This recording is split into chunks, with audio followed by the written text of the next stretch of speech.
Good afternoon, good afternoon, good afternoon, distinguished ladies and gentlemen. Well, good afternoon if you're in Nigeria, good morning or good evening, depending on where you are. It's a beautiful sunny Sunday here in Lagos, and I'm excited. I must apologize for the late start. We had some network glitches, and we are back because we must continue. The show must go on. 4 weeks now, we have been discussing the Nigerian Constitution.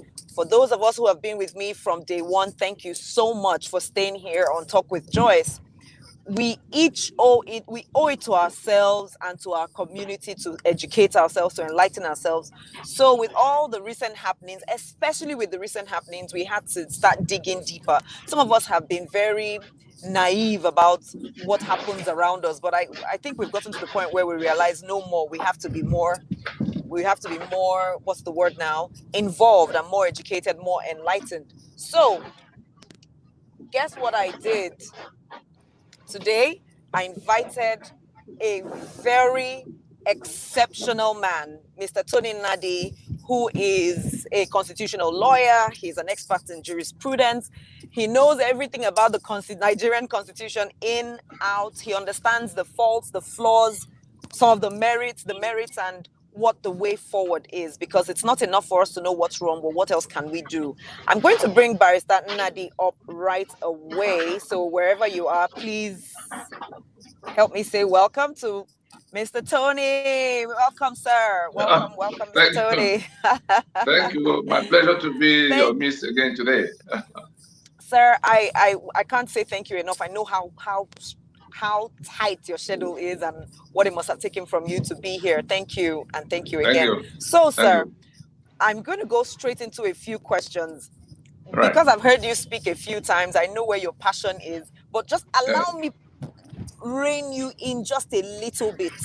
For those who may not know, if you can highlight to us 2 or 3 of the most worrisome faults and flaws of the Nigerian Constitution. Please, sir, tell us about them so that people know. If you need to quote the section or subsection, please feel free. Yeah. Well, now the biggest problem with the Constitution, which many actually overlook as they try to proffer their own kinds of solution, the biggest problem is the preamble itself. That introduction that says, "We the people have solemnly resolved to live in unity as one indivisible entity called Nigeria." And then that we have also made this constitution to regulate our relationships. Those 2 claims in that preamble are the root of all of the other things that we're complaining about, because it is in that preamble, it is in that claim that they are telling us, they put our signature on a document we never discussed. They put our authorization, they procured our authorization fraudulently for all of the calamities we are living with.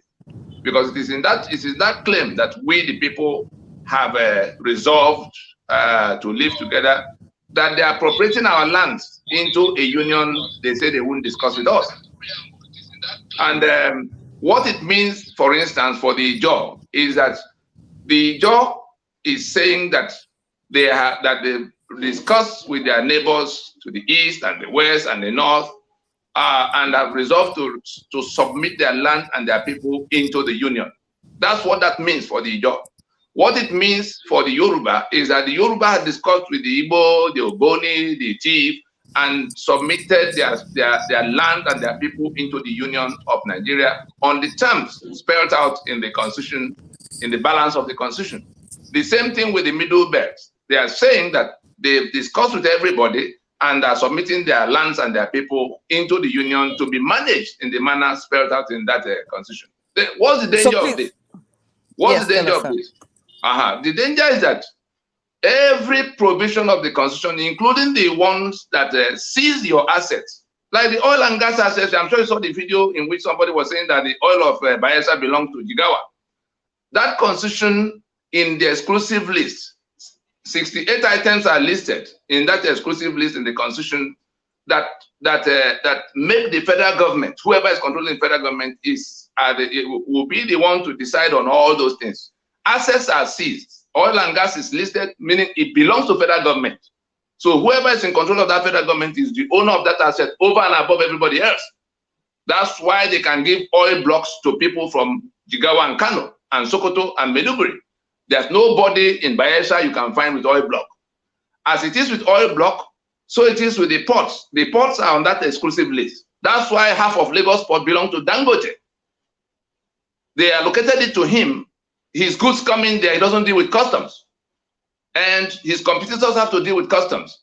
That's why they allocated the limestone of Benue people and other people to Dangote, for Dangote cement. Those who go to Port Harcourt, they know, you know about Inters. Half of the port of Onne is allocated to Atiku. And so it is on account of that exclusive list. And we are saying the claim in that preamble that we, the people, authorized it to be so. It is on that exclusive list that you also have arms and ammunition. And so it's only the federal government that can touch guns. And whatever they choose to do with the guns, that's what you get. In a federation, it should not be so. And so the people who have been killed in the middle belt, right? The people who have been killed in the middle belt, again, is just the claim is that they are the ones who authorize their own damnation. The corruption we're crying about. Your constitution create massive avenues for corruption in black and white, and then protects those who benefit from corruption comprehensively. Tell us more about this corruption and how the Constitution creates avenue. And if you can, please tell us what section, maybe for some of us who have our constitutions open, so that we can see it too, and not just say, oh, here, once again, somebody's telling us or speaking above our heads. No. The matter is simple and specific. The corruption you see, it starts with what I would call the responsibility of government as defined in that constitution. Responsibility, yes, in the sense of what is it that government has to really do for you, because it is when you know that you then know whether they are doing it or not doing it. If they are not doing it because they are not required to do it, then you have a problem there. Section 6, subsection 6C, for those who have the Constitution in their hand, Section 6, subsection 6C of the Constitution 99 actually absolve the government of responsibility towards you. In fact, I actually have a copy of the Constitution in my hand, so anything I'm talking about, I could actually read the portion in question. Section 6, subsection 6C, says that it creates a provision, it puts in place a provision that negates the entire chapter 2. Chapter 2 is where all the benefits that are accrued to the citizen in the social contract we call the Constitution, because the Constitution is social contract. Chapter 2 is where the government says it owes you welfare, it owes you security, it owes you equal treatment, it owes you education and healthcare as best as possible. All kinds of good things are advertised in that chapter 2. But that section 6, subsection 6C, more or less nullifies that chapter 2, because it says you cannot ask whether it's done or not done. That is not justiciable. You can't. The government is at the discretion of government. It's at the discretion of government to do or not to do. And therefore, if they don't do, you have no recourse against them. And it's in black and white. And Sir, so, if you don't mind, right, can we read it together, please? Because some people some people's eyes are going to fall out. Like, for real, is this what is in there? Please tell us where to flip to, and we'll flip with you right away. Section 6, subsection 6, subsection 6C. For those who are joining, this is in chapter 1. Section 6 is in chapter 1. And subsection 6C, paragraph C. Okay. Yes. We're there now. Now, the whole of that section 6 is describing the judicial powers of the Federation. What are the things that are enforceable? What are the things that the courts can do? Because every time you have a right, there must be a remedy. You understand? If that right is being breached, there must be a remedy. Now, the Constitution creates all kinds of rights, that your life shall be sacrosanct, your all kinds of things should be, held in place for you. Anytime somebody is about to breach that, like the fundamental human rights provision, all the things that are available to you are now listed of how the court can come, where you can go to get relief for anything that is your own share of this social contract that is being denied you. Now, Section 6, subsection 6C, I'll just go straight to the beginning of it. The judicial powers vested in accordance with the foregoing provisions of this section, that is beginning from the top. You now go to the C, that is, I'm reading from the beginning of 6. It says, the judicial powers vested in accordance with the foregoing provisions of this section, C, shall not, except as otherwise provided by this Constitution, extend to any issue or question as to whether any act or omission by any authority or person, or as to whether any law or any judicial decision is in conformity with the fundamental objectives and directive principles of state policy set out in Chapter 2 of this Constitution. Now, this is more or less, the interpretation of this is that you cannot go to court to ask whether anything contained in that Chapter 2 is being done or not done.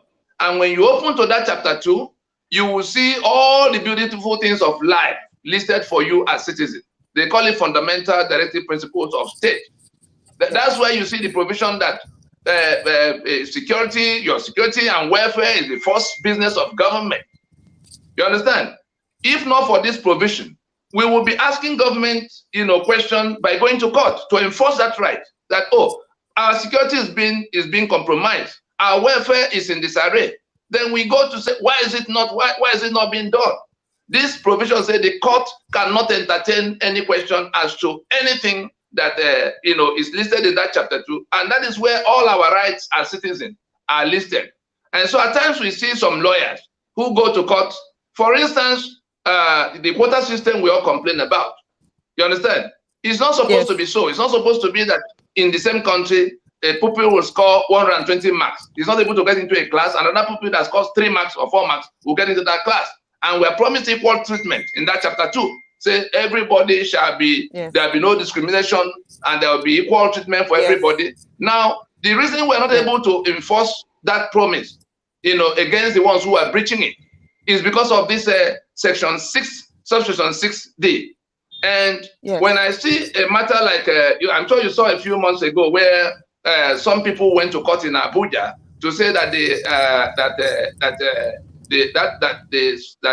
Chapter 2, that the right of equal treatment in the union is being breached, that they are being marginalized. Their appointments are lopsided and all kinds of things. They sued for 50 billion in an Abuja court. I'm sure you all saw it. Now, when they were getting ready to go to court, I explained to them that on account of this Section 6, subsection 6D, C, what they were taking to court is not justiciable. The fact that you are being marginalized in that manner, the fact that there's nepotism and somebody's appointing only his kinsmen into all the offices, it says it's not something you can go to court to say, why are you not doing my own part for me? Because of this provision. Yes, that's exactly what this provision means. That you so when they went to court, what happened? They are still there. They've not even determined the matter of jurisdiction, because this section removes the jurisdiction of the court to even listen to them. Wow. Yeah. That's the power of the court does not extend to. Let's breathe. Right. Yeah. Because when you start these discussions, you keep going. So you've mentioned 3 major challenges. Let me take you back to number 1, which is the preamble that says we the people, and you are saying that we the people did not even really agree to this. So let me even We did not meet. So who met? Nobody met. Nobody met. There's a decree. There's a decree by which the Constitution was brought to life. Decree number 24. Now that decree number 24 by Absalom Abubakar of 1999, May of 1999, That decree number 24 tells the story of how the constitution came from the mouth of the ones who imposed it. Let me get Would you want to read it to us, sir? Yeah, let me just get where decree number I'm bringing 24. the version. You know, there are two versions. There are two versions of the constitution. I'm now bringing the version that has the decree. Wait, sir. How are there two versions of the constitution? Two legal versions of the constitution? In the first version, yes, there are two versions that are in circulation, equally being used. Now, yes, sir. The first version has that decree number 24. Decree 24. Yes, decree number 24 printed in the document. And now it is inside this decree number 24 that the story of how the constitution came was told by the author, Absalom Abubakar. Okay. He says that, whereas the federal, just listen carefully to the portion that tells you exactly how the constitution came. I'm reading from it now. Okay. Whereas the federal military government of the Federal Republic of Nigeria, in compliance with transition to civil rule decree 1998, has, through the Independent National Electoral Commission, conducted elections into the office of President and Vice President, governors, and senator, chairman of blah, blah, blah. And whereas the federal military government, in furtherance of its commitment to hand over democratically elected civilian administration on 29th of May 1998, inaugurated on 11 November 1998, the Constitution Debate Coordination Committee, charged with responsibility to, among other things, pilot the debate on the new constitution for Nigeria, coordinate and collect the views and recommendations and canvassed by individuals and groups for a new constitution for Nigeria. Now, this is the beginning. This is where we left the road to constitution. We now went into the evil forest where we are caught in right now. It is in setting up a committee to go and do what the owners of the land should have been doing. The government is doing this business now over and above the heads of the constituents. It goes on in that decree to say that whereas the Constitution Debate Coordinating Committee, benefited from the receipt of large volumes of memoranda from Nigerians at home and abroad, oral presentations at the public hearing, at the debate centers throughout the country, and the conclusions arrived there at, also at various seminars, workshops, and conferences organized, and was convinced that the general consensus of the opinion of Nigerians is the desire to retain the provisions of the 1979 Constitution. Take note of this. They said they set up committee that went round and did seminar, and everybody came throwing opinion. Seminars. That most of the people. Are you saying that those debates were not true? They didn't happen. Those seminars did not hold. No. The business of discussing constitution is not one for government and committee of government. The business for discussing constitution is exclusively the business of those who will submit their lands and their people into the union. That means the meeting should be one in which Yoruba will select those who will come. You saw what Chile did the other day. Yes. Chile is doing away with this kind of constitution right now. Yes. You saw that they have voted to do away with the constitution the military imposed on them in 1999. Yes. They've also voted to say that in April of 2021, they will be electing people who will go to discuss what will become constitution for them. Yes. South Africa also had to deal with apartheid constitution. Yes. But they didn't, it's not the parliament, it's not the government. It was the owners of the land that sat down to work out. The discussion is one of sovereign. And let me just go to another section that tells us exactly who should be discussing, so that we can understand why I say there was no discussion. Section 14.2a, Section 14.2a, Section 14.2a is in that chapter 2. Okay. Section 14.2a says, the Federal Republic of Nigeria shall be a state based on the principles of democracy and social justice. It is hereby accordingly declared that A, sovereignty belongs to the people of Nigeria, from whom government through this constitution derives all its powers and authority. Pay attention. Yes. Sovereignty belongs to the people of Nigeria, from whom government through this constitution derives all its powers and authority. It is this declaration here is telling us that it is only the people in exercise of their sovereignty that can make any document that can become constitution. And who are those people? It is the Yoruba discussing for Yoruba people. It is the Ijaw discussing with their neighbors that can make any at the end of their discussion. That is why that preamble starts with we the people having firmly and solemnly resolved to live in unity. That's one business altogether. And therefore, it's not the business of government before it comes down to say, do hereby make and give unto ourselves the following constitution. Like the memo and articles of a company. The memo is the document that creates the company. Johnson, James, and Jude coming together to form XYZ Limited.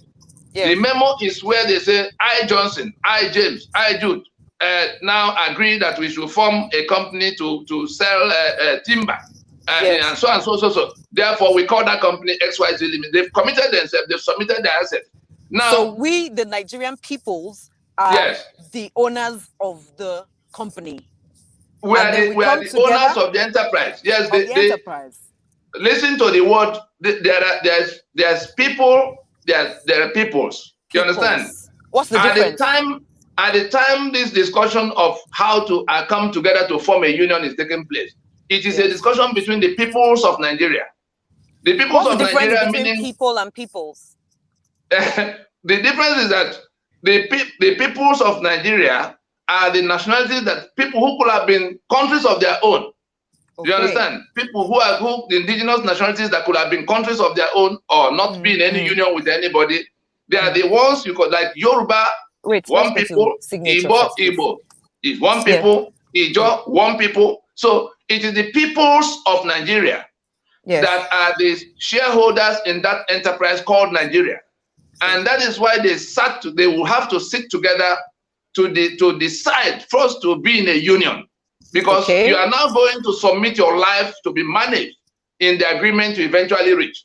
And so they evaded this agreement because that's what I'm still on that decree number 24. It says most people wanted a return to the 1979 constitution, which again the people did not make. It was an imposition by the military as at that 1979. And so it says, whereas the Constitution Debating Committee has presented a report to Provisional Ruling Council, and whereas the Provisional Ruling Council has approved the report subject to such amendments as are deemed necessary in the public interest and for the purpose of promoting security, welfare, and good governance, and fostering the unity and progress of the people of Nigeria with a view to achieving its objective, handing over an enduring constitution to the people, and whereas it is necessary in accordance with the program of transition they kept on going. That is what I'm reading now is the point at which that report has come from the committee they set up, and at the Supreme Council, at the Provisional Ruling Council, that's the Armed Forces Supreme Council that was governing Nigeria at the time. They say they have received the report and they have accepted it subject to such adjustments, such amendments, such as they deemed necessary, meaning that they removed everything they thought was bad for us, they added everything they thought was good for us, so it became their own. The finished product was as they deemed fit. Now they went on to say, now therefore the federal military government decrees that there shall be for Nigeria a constitution which shall be, that's that report now, they are promulgating that report into law, to become constitution. Say that there shall be for Nigeria a constitution which shall be set out in the schedule to this decree. From the next page, I'm sure our people can see it. From the next page, we will see the schedule. We'll see the schedule. The first word on that next page. How do I even turn it to show properly? The first word on that next page is the schedule. We can see it clearly. That's the next page from where that decree stops. Schedule. From this next page, the portion I'm reading from is here. Then it goes on to the schedule. From this next page to the end is the document you call the Constitution. The one I was reading from is just 2 pages, the decree number 24 of 1999. Now, it says, we pass it to become constitution. It shall take effect, from the 29th of May, that's the clause 2 there. Then there's a clause 3. Let's pay attention to how we came about 2 versions of constitution. The third clause in that decree number 24, it says, subsection 3 of that, the portion I'm reading from, says, whenever it may hereafter be necessary for the constitution to be printed, it shall be lawful for the federal government printer to omit all parts of this decree apart from the schedule, and the constitution as so printed shall have the force of law, notwithstanding the omission. This is where they made the grave mistake that will consume this constitution and free us from our bondage if we do what we need to do at this point. The instruction here by Salam Abaka is that this story I was reading from should not be printed. That's the instruction to the federal government printer, so that nobody will ever know how the constitution came. Because if this portion is not printed, this decree is not printed, the constitution would then begin with that preamble that says, we the people of the Federal Republic of Nigeria, having firmly and solemnly resolved, to live in unity as one indivisible country, do hereby make and give unto ourselves the following constitution. Now, meeting here. Thank you. I'm with you, sir. Please go ahead. I'm with you, sir. Yes. Now, what were they trying to do here? You remember we went to 14.2a to say that sovereignty belongs to see their own declaration that sovereignty belongs to the people, from whom government, through this constitution, derives all its powers and authority, not some, all. Now, it is in the pretense that the people have made this constitution, that they wrote this preamble to say, oh, we the people, having solemnly and firmly resolved, when we never met, because the committee they set up is their own committee. The meeting that should hold is where Yoruba come with the people who can discuss constitution on their behalf. Everybody will have to elect. It's not even the National Assembly. The legislative mandate of National Assembly does not extend to constitution making, because some of the lawyers will say, oh, there's National Assembly. No, the mandate of National Assembly does not include constitution making. It requires. Please, let me take you back there. Let's be very clear. The National Assembly has no rights on constitution matters. Or please explain that. The mandate of the National Assembly is to make law according to the Constitution. Okay. To make law for the good governance of the country according to the Constitution. Okay. Now, the contention here is that we have not made a constitution. It's like we have not made a constitution, because what we have on the table now is an imposition by the military. The owners of the land, the owners of the enterprise, they are saying that their lands have been confiscated into a union they've not discussed. That's the contention. All the agitations in the land. You understand?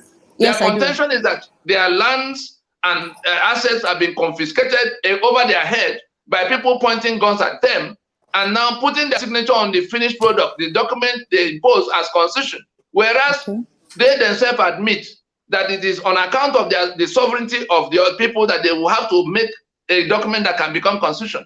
They evaded that and set up a committee that went around and said most people wanted a return to 1979. So 1979 was even, it also was not made by the people. It's also the military that set up something and then did the finishing act and then said it was by the people. And so it is in the attempt to evade a discussion between the constituents that they are doing all of this shifting of goalposts. At the end of the day, we have a constitution that has been imposed that sees everybody's assets, because we couldn't have made a constitution that sees our assets. We couldn't have made a constitution that excludes responsibility towards us by the government. We couldn't have made a constitution. You asked at the beginning for specific provisions, 2, 3 provisions that actually are responsible for certain things that happen to us. Now, I've shown us by section 6, subsection 6C, that the government does not owe you any obligation. That is what that means. Everything is at their discretion. If they do it, you thank them. That's why they use more money to advertise what they build road or hospital or school, because the constitution, relieves them of that obligation in black and white. That's what that section 6, section 60 means. The government, the government is relieved of obligation towards you, the citizen. So they don't owe you any obligation. If they build school or hospital or road or anything that they use government money to do. They're just doing you a favor. They could well pocket the money and take it to Switzerland. That's what it means. Wow. And so, in not owing your obligation, the appropriation provisions also give them the spare key to the treasury. That is, they can take all the contents of the treasury and go their way. You cannot question them while they are, as they do that. Let's go straight there. Section 81, so that our people can understand.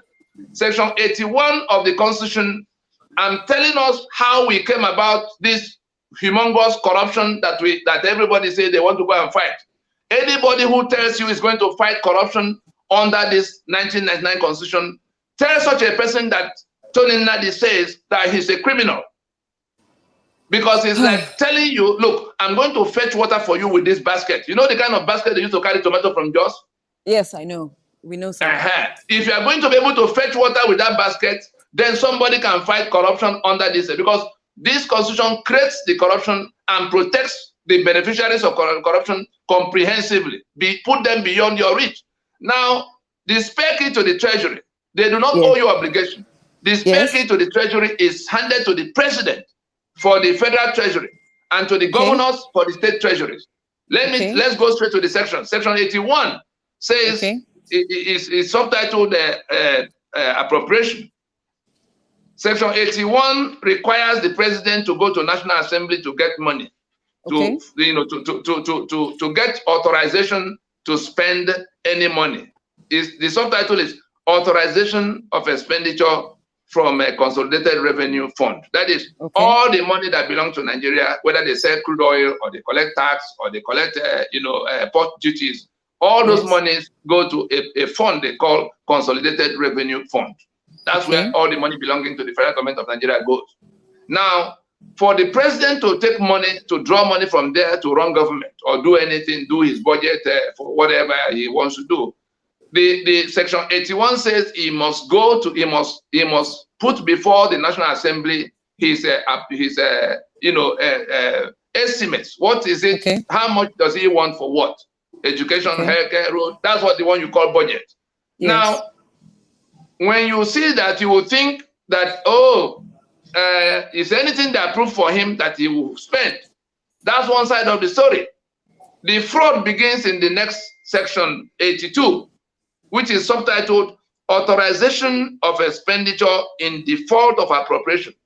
The summary of that section 82 is that while the National Assembly is debating the appropriation, as the president may have requested, the president is at liberty to run the country spending money subject to the limit of what was approved. He can spend up to 50% of what was approved the year before, the budget before. Now, not what was spent, what was approved. I'm sure you've been hearing about a jumbo budget. See the way it works, so that you can see the scam we are dealing with. The president will know for sure that he cannot get more than 50 billion to spend for education in the year. Because of this provision and the intention to steal, he puts a figure, he can put 150 billion for education in the appropriation. Then I'm sure you hear about Ghana must go that they use to push things in the National Assembly. They take money to the people who have to approve these figures because they all know what they are doing. Now, the president that knows he cannot get more than 50 billion for education has put appropriation figure of 150 billion on the paper.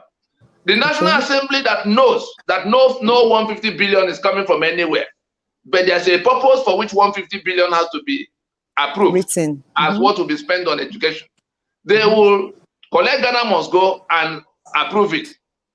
What that means is that in the budget year that they are discussing, in the budget year relating to that very appropriation debate, the president will have, that's in the year following, after that debate, the president will have a benchmark of 150 billion for education. Meaning that under this provision, he can take 50% of what was approved. So his task, if he wants to steal the whole content of the treasury, his task is to put the figures that would justify taking 50%. You understand? He has 150 written. So he can take 75 billion. He can take 75 billion and spend for education without talking to anybody at all. Just because 150 billion had been approved the year before. So you'll be wondering, why do people have to carry Ghana must go to National Assembly to get approval for the figures they put for their own expenditure? It is because they are making provision to take advantage of this dubious provision here. As it is for education, so it is for healthcare, so it is for defense, so it is for police. Every single thing, they inflate the figures. The National Assembly collect money and approve it for them. It becomes a blank check from which they can draw money without reference to anybody, because this provision says that while they are debating appropriation, the president is at liberty to spend money running government subject to the limit of 50% of what was approved the year before. If they said what was spent, it would then be an audited education. They may have spent 35 billion or 25 billion on education. But it's not about what was spent, it was about what was approved. What was approved. And so you only need the president that knows exactly, because they know how much will come from the sale of oil, what other money, or they have an idea of how much money will come. They then put budget that run in trillions when they're expecting money in hundreds of billions. And that is just to make provision for them to be able to take all the money in the treasury, pretending to be operating under 50% of what was approved. The National Assembly people know exactly how these things work. That's why they do two things. They collect money from the ministers or whoever has to come to defend the budget figures before them. They collect Ghana must go to approve it. That's on the one layer. On the other layer, you hear about constituency projects. Those constituency projects is where the executive is supposed to be the one building school and hospital and all this, spending the money. The National Assembly is supposed to only do oversight function. You collected 10 billion to do 10 kilometers of road. We can't see any road. That should be the role of National Assembly. But no, they're not interested in that. They are only interested in, they know that the 10 billion naira they approved will not, is nowhere, the people who got that approval from them do not require anything more than 2 billion to do the project. And so they just let everybody, and so they now take a part of that money they approve, they take a part of it, say, look, this one will go as constituency project. Out of that 10 billion we're approving for you, we will by ourselves, because we are closer to our constituents, we will be the ones to spend there. So they yank off money that should have been in the hands of the executive. That is their own reward for aiding and abetting this criminality of putting figures, knowing that no money will come, just to create an open door for how money will be taken from the treasury. You get it now. We get it. I get it. And my heart is beating so fast. Like, is this real? So it's in black and white. As it is, it doesn't stop there. As it is for the president in section 81 and 82, so it is for the governors in sections 121 and 122. Each of your governors have this same provision, therefore have the spare key to the treasury of the state. And that's why I'm sure you've not seen any new healthcare clinic or new school or new road built by all of them with all these trillions they've been advertising as being spent. All they do is take advantage of this provision, because the purpose of Nigeria was a criminal enterprise from the first day the British set it up. All the constitutions we have had since 1914 were designed to facilitate the stakeholders, benefit from that criminal enterprise, how they share, how they can take all the monies and all the values for themselves without being questioned by anybody. And these same people who have this spare key to the treasury, section 308 says they give them absolute immunity. You can't question them while they're in office. Anything you see, anything they do wrong, whether they kill people or they go to carry the money in the treasury to throw on the street or to hand over to passers-by, you cannot question them while they're in office. So if they do not owe you any obligation and they have the spare key to the treasury, and you cannot question them no matter what they do while they're in office, At what point are you going to get the dividend of democracy? You understand? That's why you see them, all these tall buildings we see in Ikoyi, everybody knows who owns them. The governors of the states are the owners. All those tall buildings that suddenly sprang up in Ikoyi and everywhere else. Everybody knows where the houses they own overseas. Some of them own refineries in South Africa. Some now have built in Niger Republic. They just take the money from the treasury and begin to use it for any purpose, and nobody can question them until they leave office. And as they're leaving office, find out the kind of people that they bring to replace them, especially the governors. You see them select the one who will go to prison if they are probed. That's the one who will be qualified to replace them. Either chief of staff or secretary to government, somebody who will go to prison if that governor is probed is always the one to replace. Yes. Yes. I can see some comments. I know that people who are watching right now and those who will be watching the replay will be shocked, holding hats in their hands and putting hands on their heads. What can we do? Or in fact, before I ask what can we do, should I ask, maybe I should say, how is it that we haven't fixed it? But at the same time, I'm asking, what do we now do to fix it? How can we help ourselves from this enslavement? How can we liberate ourselves? What do we do? What to do is exactly what the blacks of South Africa that found themselves in a similar situation with apartheid. You are under this 1999 constitution, you are slaves, and slaves have no rights at all, including right to life. Slaves have no right to property. And that the owners of Nigeria who imposed this constitution in negation and suppression of your sovereignty, the task before all of us now is to take down that forgery, to take down that constitution. There's no other way. Those who are asking you to come to vote at the election, the winner of that election will have to swear to and govern by this constitution. Anybody who wins the election. So it's not a matter you can resolve by voting for another. We've been having elections since 1999. So it is not by vote. Some will say, oh, better leadership.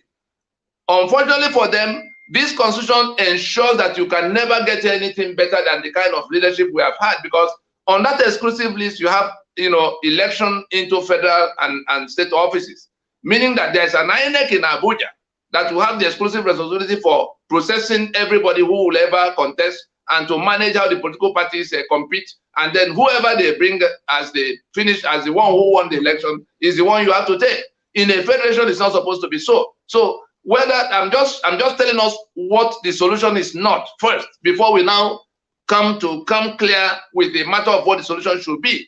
What the solution should be is that forgery has to be taken down so that the sovereignty and the rights of the people will return to them. They will then go to a meeting to decide first to recommit to the union and then to put all of the provisions that will govern their relationship in that union. That is the constitution.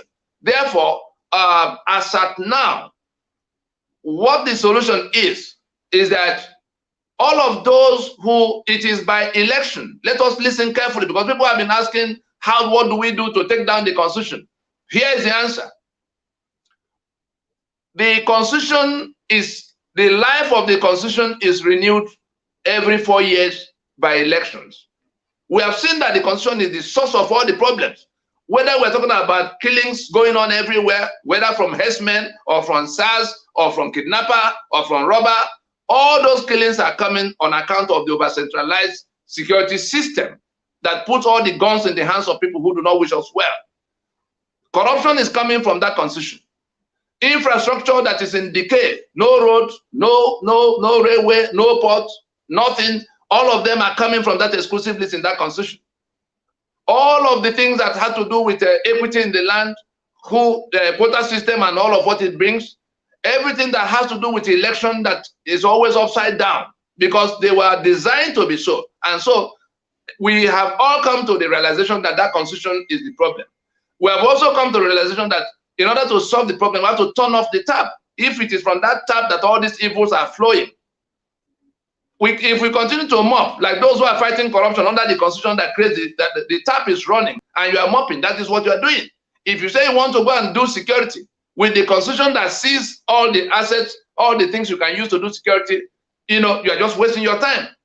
people are crying now about increment in fuel price. Refineries are on that exclusive list, and that is why the no refinery is working. If refineries are removed from that exclusive list, Lagos and Port Harcourt and other states can easily set up refineries or even license people to go and do refinery. And the population of 200 million people will have fuel to use. In a country that produces 3 million barrels of crude oil every day, you sequester the right to do a refinery, and then you run down the 4 you built because only federal government can do it, and then you go and set up something that will take the crude to Niger Republic and is brought back to be sold to the owners of the crude at international prices. The same thing for electricity. The only reason we don't have electricity is that electricity generation and transmission is on that exclusive list, and there's nothing anybody is going to do to increase the quantum of electricity available to be distributed, because Nigeria is still discussing 5,000 megawatts very proudly in a country of 200 million people. South Africa is 1/3 of our size. South Africa, in terms of population, South Africa is running on 50,000 megawatts of electricity. Nigeria has several times more capacity to produce electricity for our people, but because they put electricity generation and transmission, beyond the reach of the constituent blocks, we have to wait for them in their incompetence and mediocrity to generate electricity for us. Now we don't have electricity. We can't get electricity. Before you know it, now they say Niger Republic will give us electricity. And so, what to do? I was saying that we now realize where the problems are coming from. We all are determined to take down that constitution so that we end this enslavement. What are we to do to take it down? Only political parties get the key so they can know the action. Okay. Only political parties contest elections. Only political parties. Okay. Now, the next round of election is in 2023.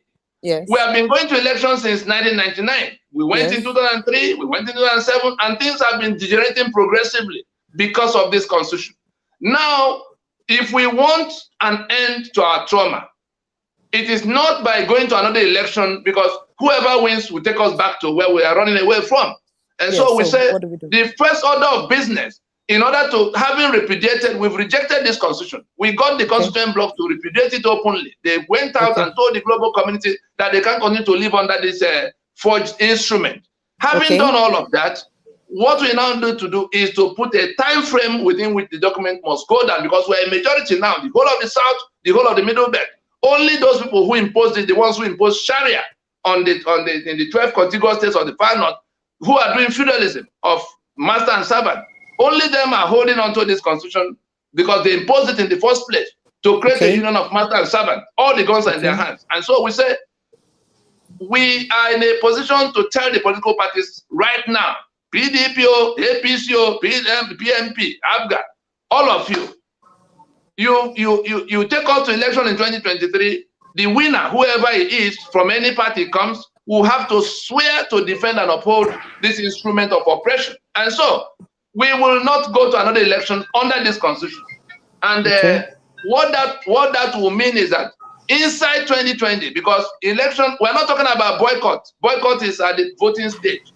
Right now, all of those who are choking in Nigeria, whether it is Niger Delta that wants their oil and gas back in the agitation they've been doing for resource control, or the people being killed in the Middle Belt so that they can have the right to defend themselves with guns, or the people whose spots are taken away in Lagos and the money being collected by some Fulani chaps for since Nigeria began. And so all of us can come to this realization now and join hands in saying, political parties, you must close shop for now. That was how South Africa wriggled out of apartheid. You cannot go to another election under this constitution. Wait, sir, are you saying that we need to wait? What do we do now in 2020? What do we need to do now? We will first declare to them there's something coming to set that discussion going on a scale that the international community can relate to. That thing will happen inside 2020.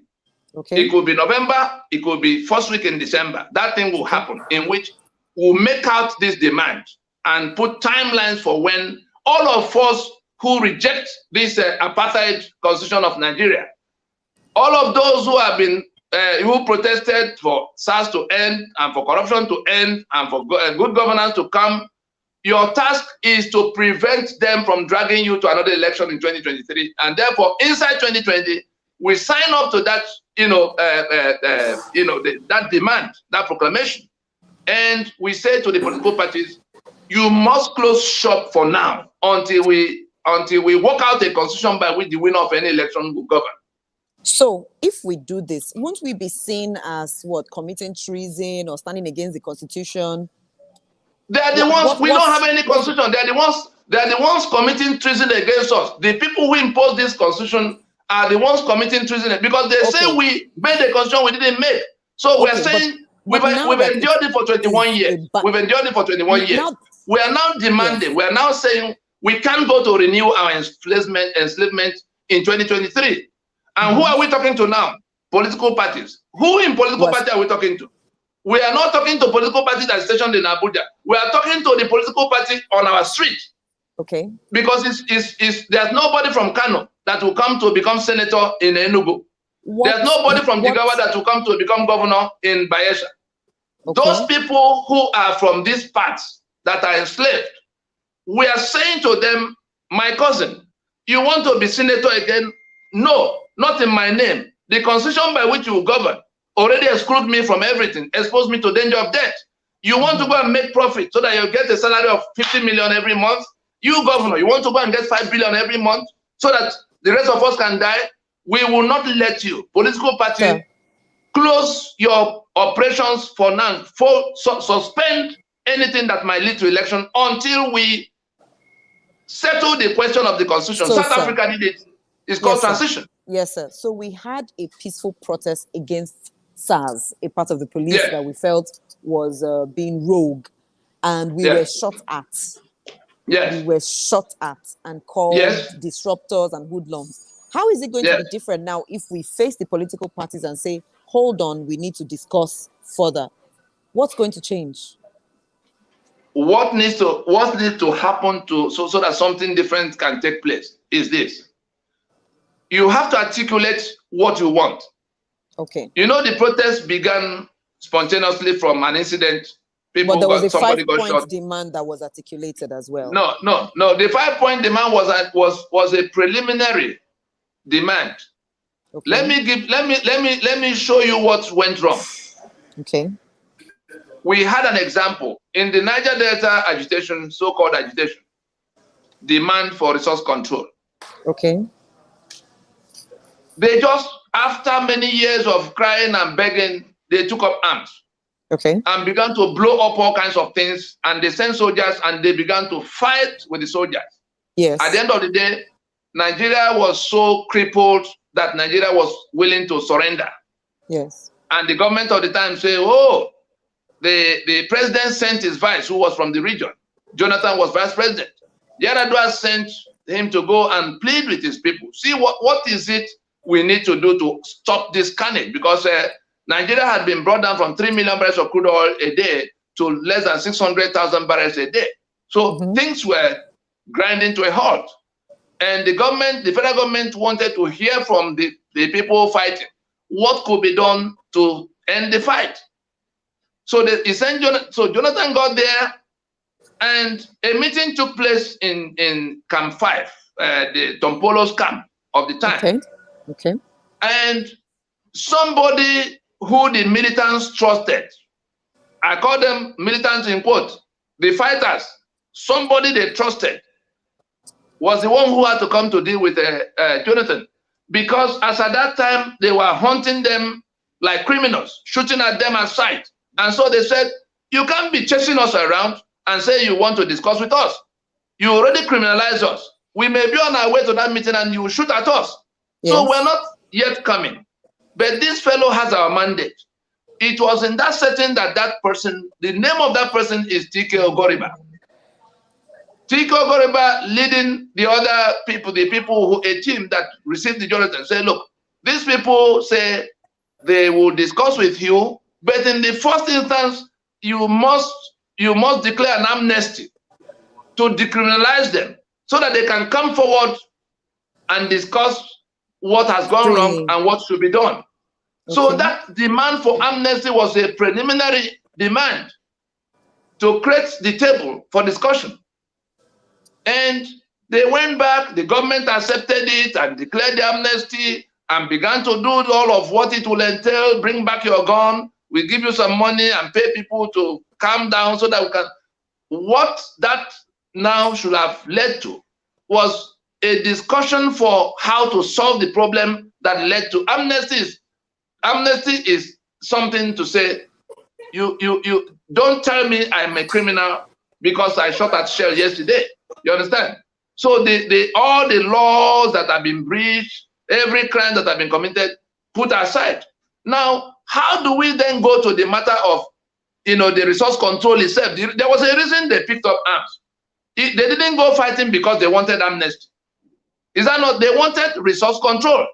So the discussion should not be, what is it that will restore your resources to you, which the constitution sees from you?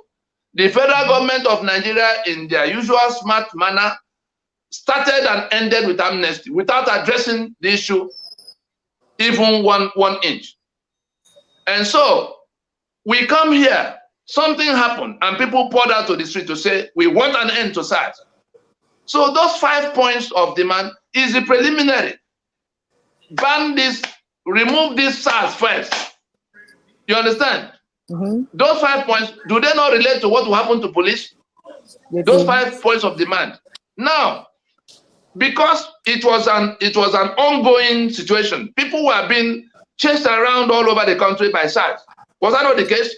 So the preliminary thing is to say to the government, please just get rid of this madness so that we can come to where we begin to look at all that. Corruption has been piling all over the place. The young people, were they enjoying the corruption? Were they enjoying the infrastructure that wasn't there? Were they enjoying the electricity that was never there? Were they enjoying the kind of elections we used to have? And so it was a matter of preliminary demand to set the table of discussion. The government, in its usual wisdom, grabbed those 5 points.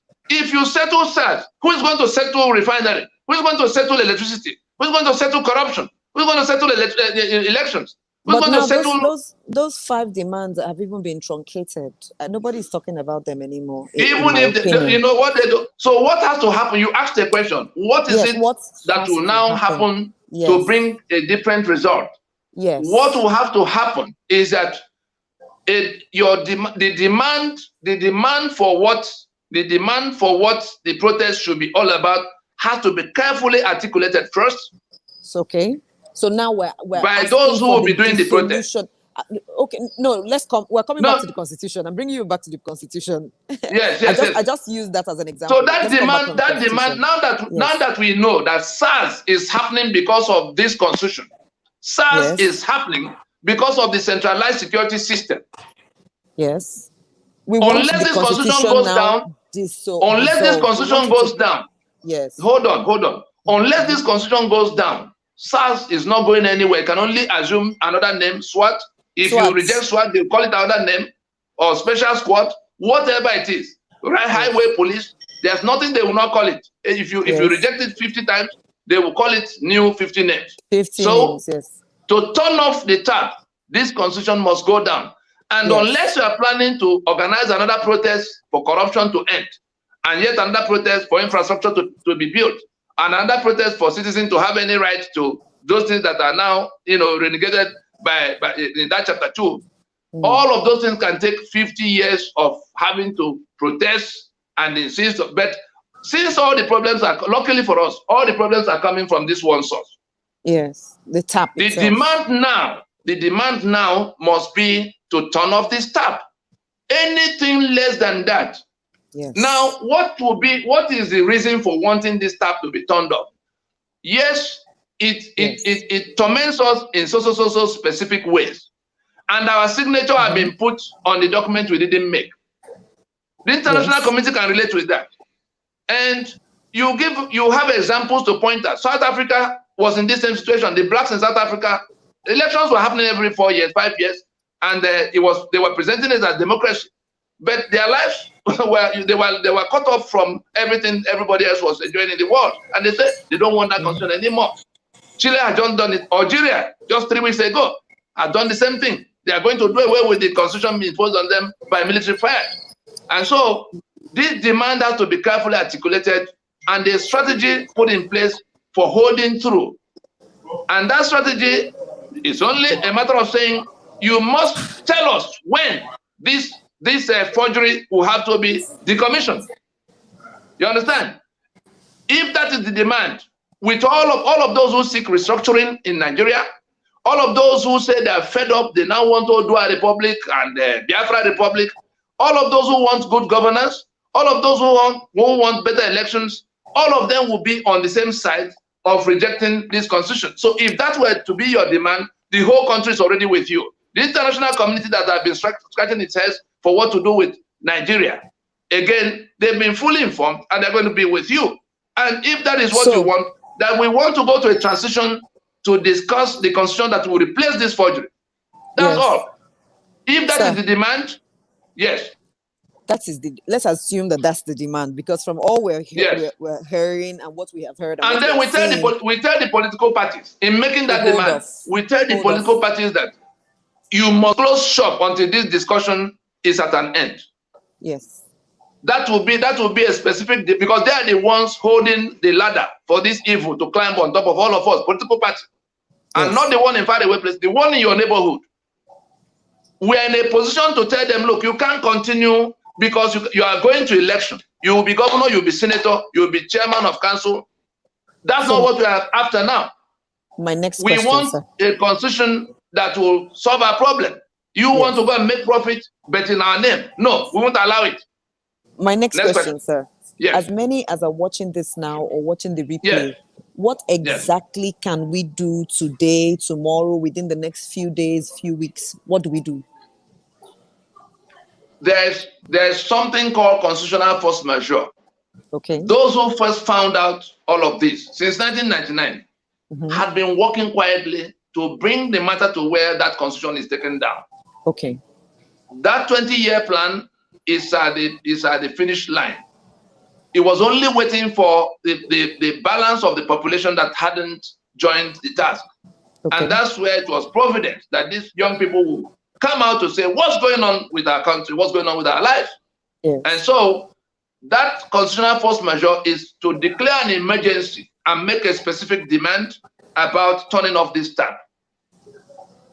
What has to happen? Those who want to see a change from what they have grown up to know as Nigeria is to join in disseminating the information. That is like you've seen some of the information. There's a large volume of information that has to be disseminated into the populace. Yes. The young people can bring their energy to that as a matter of immediate. It should not take us more than a few weeks to disseminate this information. This thing we're just hearing now, there's so much from it that needs to get to every nook and cranny. And when that demand, okay, there's a website. There's a website. Let me. I'm going to send you the information. In fact, I'll look it up as we speak, so that they can know where exactly to go. Yes, now, please.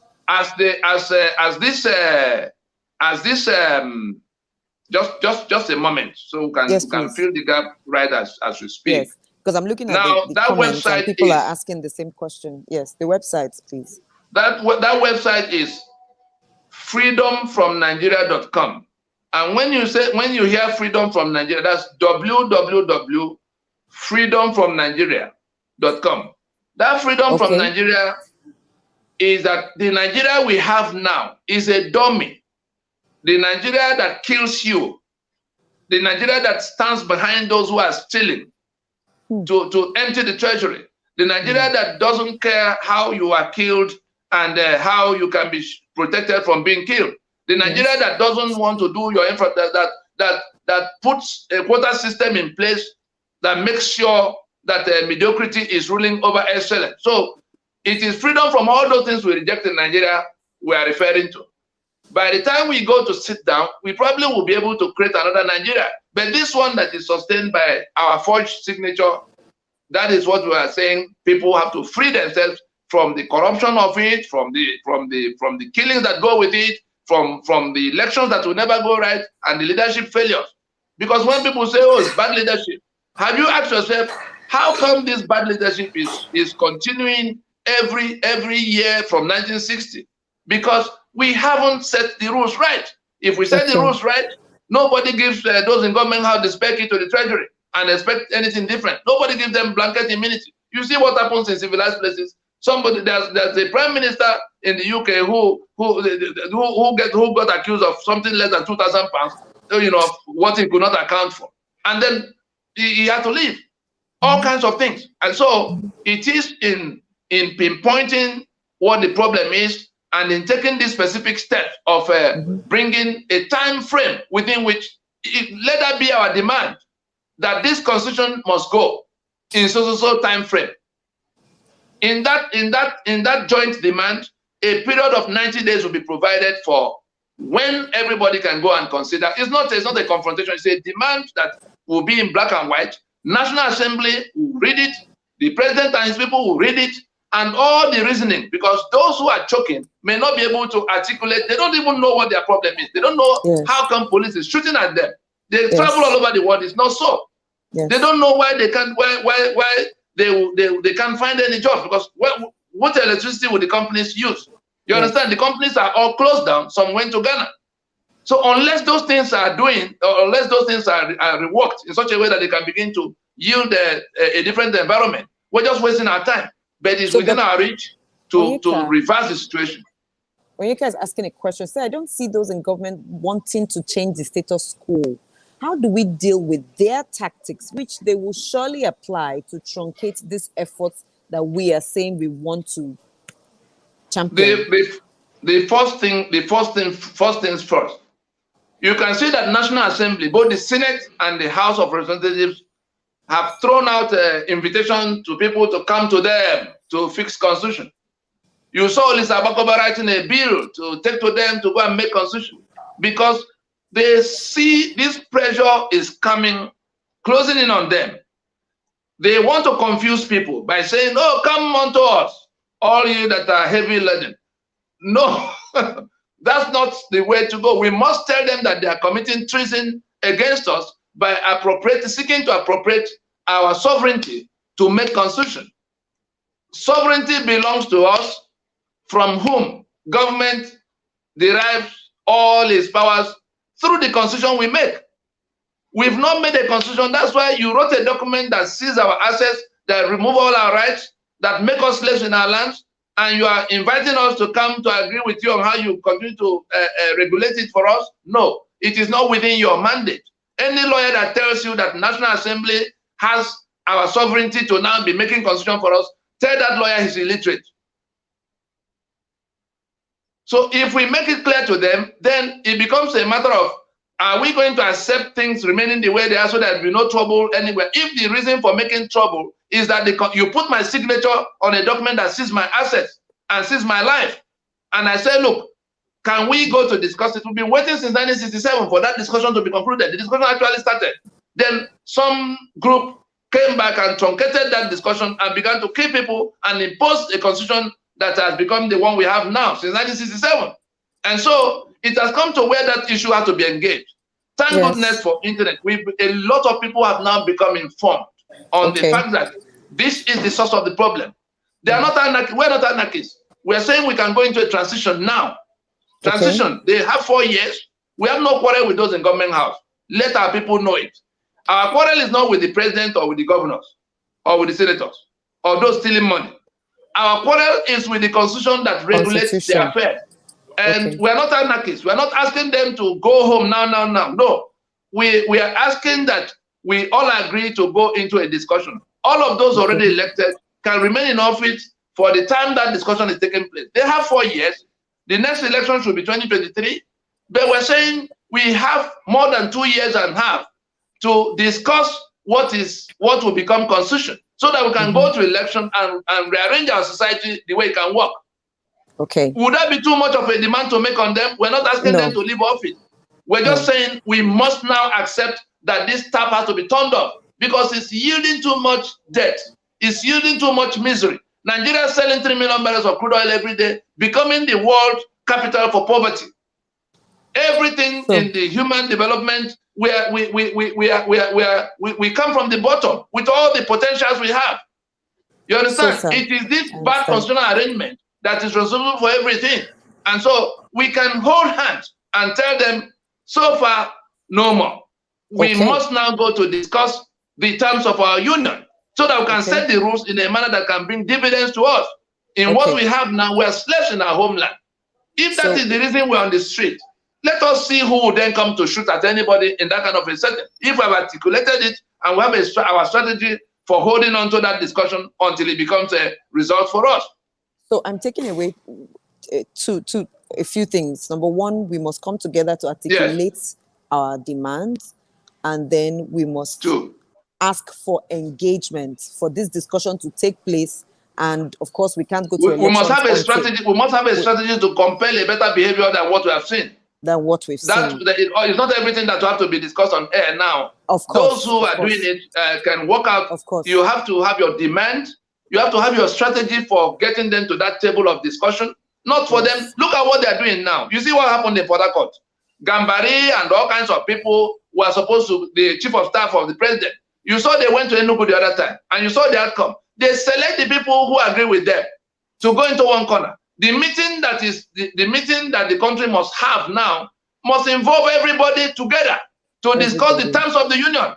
But what they are doing is they are trying to discuss with people in compartments. They select 10 people from NSAS and go and lock them down in one corner and say, look, whatever they do with them is not going to solve any problem. They go to Enugu and promise them all kinds of things, and those people begin to praise them that their man is the best. They were going to do the same thing in Port Harcourt, to go to whisper to Niger Delta, say, look, don't tell other people. You see, we will do better with you.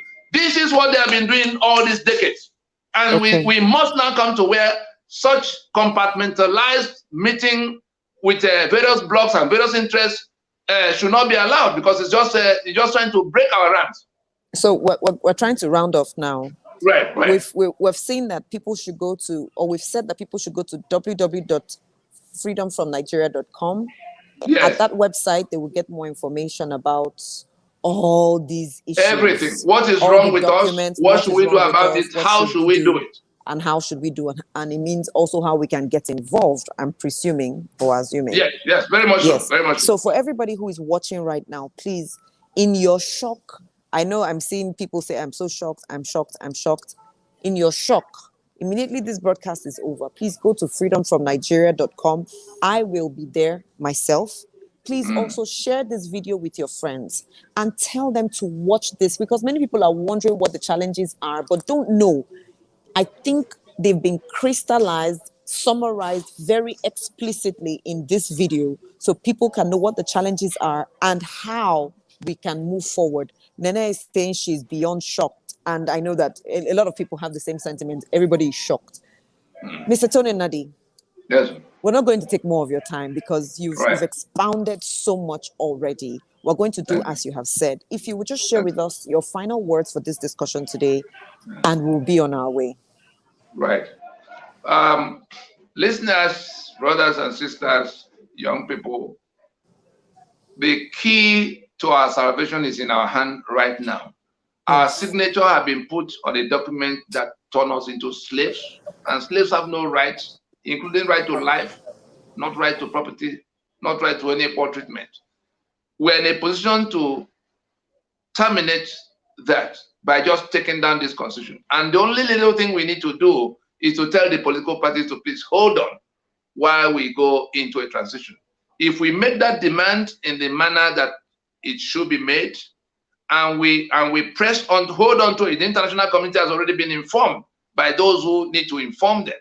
And they're just waiting for us to do what we need to do. If we do this little as guided by those who understand the problem better, of course, it will just be a matter of weeks, at most months, and this whole situation will be behind us. Nobody is going to be able to shoot at anybody in the manner they did before, because it will be a different kind of engagement if we do just as we're told.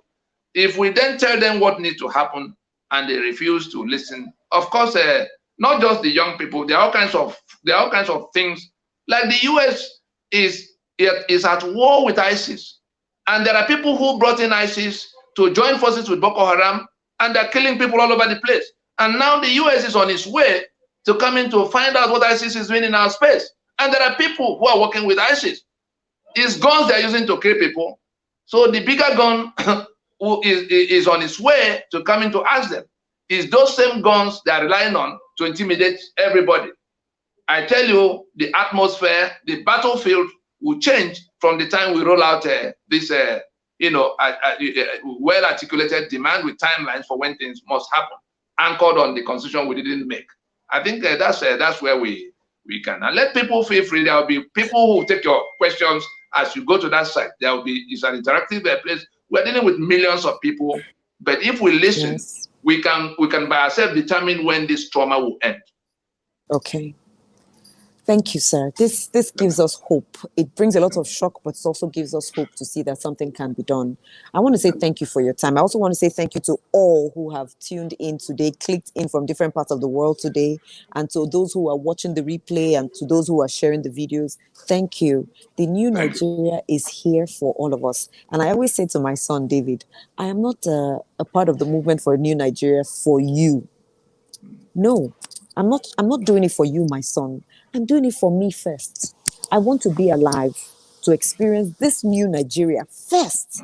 And then my children and grandchildren and generations to come can be beneficiaries. I would like to say congratulations to us all because we will see it in our lifetime by the grace of God. Thank you, Mr. Nadi. Thank you all for watching. Joyce Daniels here, signing out. Goodbye and God Thank you, bless. everybody. Goodbye, everybody. Thank you, sir. Bye. Thank you.